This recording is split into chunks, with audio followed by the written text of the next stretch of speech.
আসসালামু আলাইকুম প্রিয় খামারি ভাই ও বন্ধুরা, আপনারা যে যেখান থেকে দেশ কিংবা প্রবাস থেকে কাছে কিংবা দূরে আপনারা যেখান থেকে আমার এই ভিডিওটি দেখতে পারতেছেন, আমি সবাইকে জানাই আন্তরিক শুভেচ্ছা এবং অভিনন্দন।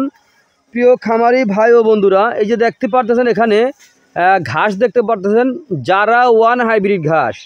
এই জারা ওয়ান হাইব্রিড ঘাস যদি আপনি একবার রোপণ করেন তাহলে কমপক্ষে 5 থেকে 6 বছর পর্যন্ত আপনি কিন্তু এই ঘাসটা কিন্তু খাওয়াতে পারবেন। এই জারা ওয়ান ঘাসটির আমি মুখে বললেই হবে না, দেখেন এই ঘাসটা কিন্তু আপনার সারা বাংলাদেশে কিন্তু এই ঘাসটার নামকরণ আছে। এই ঘাসটা কিন্তু আপনার এই যে জহুরুল ইসলাম স্যার কিন্তু আপনার চীন থেকে আমাদের এই বাংলাদেশে কিন্তু এই ঘাসটা প্রায় 12 থেকে 14 বছর আগে এই ঘাসটা আমাদের বাংলাদেশে এনেছে কিন্তু এনে পরে দেখা সারা বাংলাদেশ কিন্তু এই ঘাসটা দিয়ে কিন্তু আপনার ছড়িয়ে গেছে।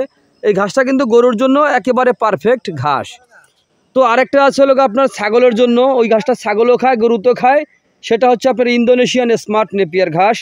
তারপরে এগুলো হচ্ছে আপনার উঁচু জমিতে রোপণ করা লাগে। আর আপনার লগা অজানা হাইব্রিড ঘাস অথবা জার্মান হোয়াইট হাইব্রিড ঘাস, এগুলা হচ্ছে পানির ঘাস, ওগুলা নিচু জমিতে হয়ে থাকে।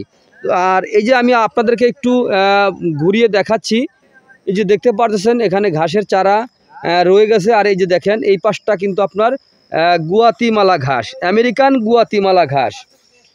এই যে দেখতে পাচ্ছেন আমরা আমেরিকান গুয়াতিমালা ঘাসের, এই দেখেন ঘাসগুলো রোপণ করেছি আমরা, কত সুন্দর করে আপনার ঘাসগুলো হচ্ছে। আমি একটু দেখাচ্ছি আপনাদেরকে। এই যে দেখেন, হ্যাঁ, একটা পাতা কি মোটা মোটা একটা পাতা, এত পাতা যা আপনি কল্পনা করতে পারবেন না, এত পাতা হয়ে থাকে। তো আপনারা যদি যে কোনো ঘাসের কাটিং, যদি হাইব্রিড জাতের যে কোনো ঘাসের কাটিং আপনারা সংগ্রহ করতে চান তাহলে আমার স্ক্রিনে দেওয়া নাম্বারে যোগাযোগ করবেন। আমরা এই ঘাসের কাটিং সারা বাংলাদেশে সুন্দরবন কুরিয়ার সার্ভিস অথবা স্টেট ফাস্ট কুরিয়ার সার্ভিসের মাধ্যমে আপনার জেলা উপজেলা এবং কি আপনি ঘরে বসে এই ঘাসের কাটিং সংগ্রহ করতে পারবেন। তো সংগ্রহ করতে চাইলে আমার স্ক্রিনে দেওয়া নাম্বারে যোগাযোগ করবেন। তো আপনারা যে যেখান থেকে আমার এই ভিডিওটি দেখতে পারতেছেন, তো আপনারা সকলে ভালো থাকবেন, সুস্থ থাকবেন। আল্লাহ হাফেজ।